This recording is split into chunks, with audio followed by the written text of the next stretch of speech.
Oh yeah, sexy biscuits. Nice. Long Boy Blues, 1975. A YouTuber is on the rise. Reviewing games late at night and sometimes friends used to bug him. Long Boys Blues, 1975.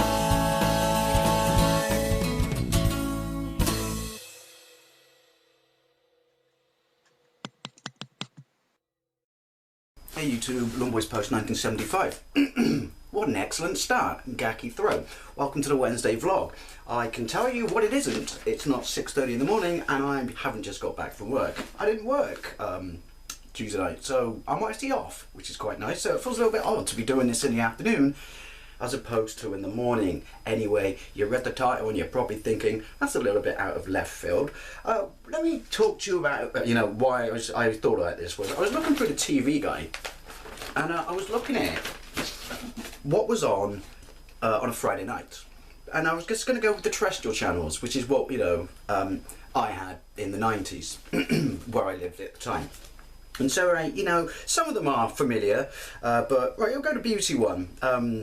9 o'clock is what I call traditional, start. So, right, yeah, Have I Got News For You? Yeah, that's, I'll give you that. That's a good show. Then Love Nina, episode 2 of 5. Then it's news at 10. Then it's Graham Norton. Then it's just standard every day of the week TV fare. Then if you go to BBC 2, 8 o'clock, 9 o'clock, the world's biggest flower market, followed by Mum. No idea what that is. Then Newsnight. Weather, and then No Such Thing as the News. Again, very untraditional Friday night entertainment. HTV, live international football, live football highlights. Well, that's kind of written off HTV because that's obviously a seasonal thing, isn't it? These are friendlies before the Euros kick in, so I can't really make too much of an observation on that. Then if you go to 9 o'clock on Channel 4, you got Gogglebox. If you like Gogglebox, good for you, I loathe it. It's a program where they just film people's reactions watching TV programs. I don't know, to me that's just another example of lazy reality TV. Then you got The Windsor, which is, that's, kind of, comedy, sort of sitcom-ish, Harry Enfield and stuff like that. Then you got RootTube, which is just, the cheap TV, just showing clips from YouTube. And then Psycho, the 1960 movie. Alright, again, that's a brilliant movie, but it's not really Friday night TV. Now, the reason I say this is these days we've got, you've got YouTube, which, it's not TV, but it's entertainment on demand. You've got all your on-demand services, you've got iPlayer, because of the internet and the red button, where you got access to box sets on all these things like on Sky on demand and things like that. TV, you plan TV around you. But it used to be you had to plan yourself around TV. To some degree we had video recorders, but they were never 100%, well, I never got mine to 100% record stuff when I wasn't in. But Friday night was a really, really big deal to me in the 90s, where I was living at the time, and all my mates living in a very, close area. And TV then is certainly far more a social thing than it is now. People always look at TV and say, it's not social. It is. Gatherings, with friends, enjoying stuff together, causing debate, discussion, things like that. And it was brilliant, in Friday nights in the 90s. Absolutely loved and adored it. It was kind of like Saturday night was the family night.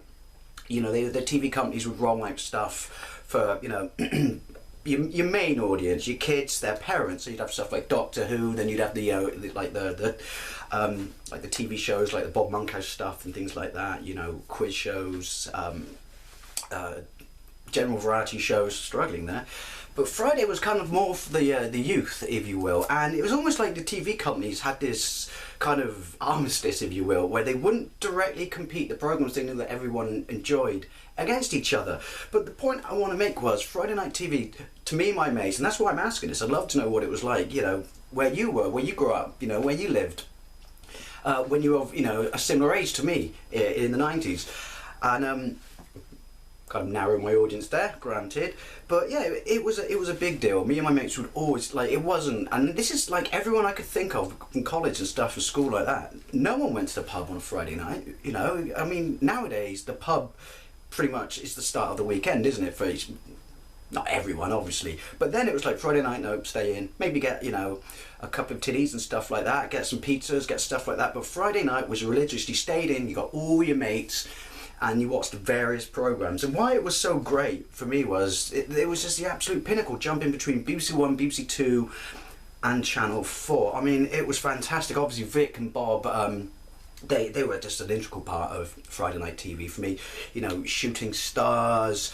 Oh bollocks! I can't think of the Vic Reeves Big Night Out. That was a Friday night show originally, but you know, then you used to go to Shooting Stars, and then you used to go to Friends. Right, yeah, I did watch Friends back in the day, but only like the first 3 or 4 seasons, and I think it became a competition for them being very much aware of who was getting more screen time than themselves. But yeah, you would jump between that. You'd have your video recorder, so you could record if I got news for you. Then you had The Word later on a, you know, when it got, which was The Word was an insane show. I wish they'd bring that back. That was just, you know, I could not describe it to anyone who's not seen The Word, but basically you had a good 3-4 hours of solid entertainment where you sit there with your mates and you're having a beer, having a pizza, and it was a real, you know, social hub. It was pretty much the biggest social hub event of the week. I mean, more often than not, Saturday, go to the pub, come back, watch Match of the Day. But Friday was literally, you know, you'd have a very specific group of friends that would come around because it'd all be people that had very similar taste to you. Which, so, you know, you really were sharing a wonderful moment. You know, you really were enjoying yourself. You know, and then you'd laugh, you'd take the piss out of each other. But I got so many great memories of Friday night in the 90s. Who remembers the Adam and Joe show? Oh, that was just absolute genius. I wish they'd do more stuff on TV. And then you did the other thing, which was, or at least myself and my friends, we used to build up a compilation tape, you know, VCR, where we would record week in, week out religiously that show. Almost like, you know, because back then it wasn't so much you would get seasonal box sets, well, mainly because to do it on VHS they'd be frickin' shoes. I do remember when they started doing it, and by the time I had like the first 3 seasons of Angel, I needed another fucking shelf. But you used to record as many as you could in long play of a particular show. I think somewhere in the attic I've still got all the Adam and Joe shows on one VHS, which I should try and find and convert to DVD, because they've only ever done a best of compilation. They've never ever released like all the, you know, all 3-4 seasons of the Adam and Joe show. So it was the little things like this. Just it really became like a really important night of the week. You know, like work was done, school was done, college was done. The first night of the week where you got to unwind with your friends, and you really did have, you know, an absolutely fantastic time, and certainly did not think about going out. Like I said, you do your supply run before, but you certainly wouldn't go out, or at least me and my mates at that time wouldn't go out on a Friday night. As I said, it was just, if I got news for you, Shooting Stars, Friends, Adam and Joe show, there were so many, I can't even think right now. I've got a brain fart of all the good shows. When I looked at this, and I just thought, what the fuck happened to Friday night? I mean, I guess to some degree, as I said, on demand and instant access to all the TV in the world has killed it off. To some degree, it's not, you know, I mean, companies still compete, or TV companies still compete, you know, Saturday with the bollocks that is the X Factor and fucking Strictly Come shit and all that. But back then, you know, it was a far bigger deal, and because you could, like I said, you didn't have access to all this on-demand stuff, it was a special thing. You know, you made a point of catching this and watching it, because yeah, I mean, I think I've said this before, but I think there is something to be said for less is more, and that we've got so much access to so much stuff. And yeah, I know I'm a hypocrite because I couldn't live without it, but at the same time, when you had far less, you were far more appreciative, I guess to some degree forgiving of what you had access to, and that's why it would become this social hub. If anything, on demand has made TV a very singular, you know,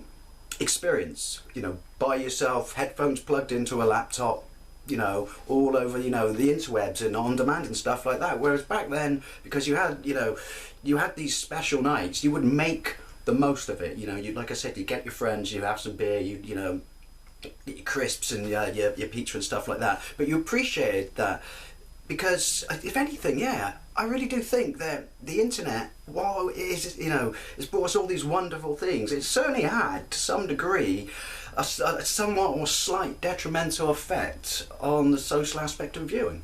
Anyway, just my thoughts. How important was a Friday night for TV for you? Like, you know, when you're late teens, early 20s, if you're of my vintage generation, you know, specifically in the 90s. Anyway, thank you very much for watching, and I'll see you later.